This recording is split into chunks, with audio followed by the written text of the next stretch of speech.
C'était l'un des autres pilotes alsaciens de ce rallye de France, rallye d'Alsace. Salut Jean-Bernard Stirling. Bonjour. Vous avez couru pour le Grand National et Jean-Bernard, il a presque réalisé son rêve. Il a presque terminé la course. Jean-Bernard, on le suit depuis le début. Vous avez certainement vu la saga WRC sur Alsace 20. Alors Jean-Bernard, qu'est-ce qui s'est passé? Ce qui s'est passé, c'est que bon, dans le pays d'Ormont, on était un peu chez nous, hein, comme on va dire. Hein.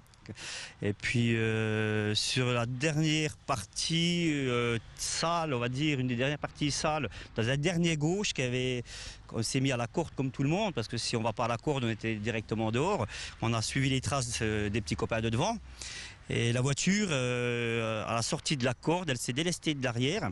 Et j'ai fait un demi-tour, je suis parti en dérapant, et bon, j'ai essayé de la ramener. Et en restant un petit peu accéléré, puis bon, par le déplacement de masse, la voiture elle est partie. Puis et il a cassé l'auto. J'ai cassé l'auto. Venez voir. Hein. J'ai cassé. Jean-Bernard, montrez-nous ça. Ce qui s'est passé, c'est qu'on a... Il y a une roue un peu tordue ici. Voilà, c'est ça. Et malgré ça, on aurait été sur la fin de la spéciale, je pense qu'on aurait pu terminer. J'aurais pu sortir de la spéciale pour réparer les moyens du bord que j'aurais trouvé. Mais bon, là, la roue frottait contre le longeron, puis c'était inroulable. Il nous restait encore plus de 20 km à faire, et puis c'était impossible. Un peu déçu? Un petit peu beaucoup, on va dire. Un peu beaucoup. Ah oui, parce que c'est quand même des mois de boulot, hein. Vous l'avez certainement vu à la télé, c'est des mois de préparation. Ouais, le problème c'était ça, c'est que puis on avait quand même pas mal de partenaires qui nous ont suivis dans l'aventure, d'ailleurs même Alsace 20 et tout. Et bon, pour eux, je suis vraiment déçu. Oui, mais vous allez repartir. Ah ben ça, je vous rassure que je vais repartir. Je vais pas rester comme ça. Non, je pense que dans 15 jours, on va refaire un petit rallye régional qui sera sur... près de Haguenau, là-bas, le rallye, on appelle ça le rallye Alsace-Bossu.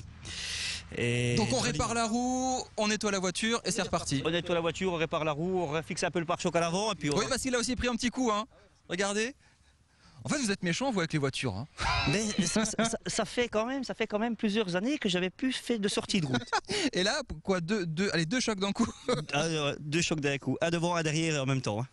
Ce rallye de France en Alsace, c'était quand même phénoménal. Même si vous ne l'avez pas terminé, vous avez vu des dizaines de milliers de personnes au bord des routes. Vous en retenez quoi de ces quelques heures, quelques jours de course pour vous?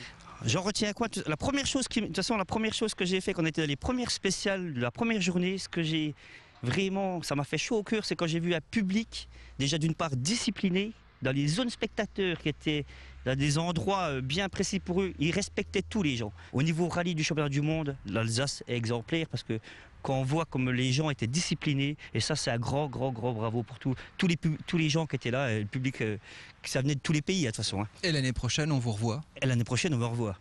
Peut-être avec une autre voiture. Si on trouve un gros budget, ça sera peut-être avec une autre voiture.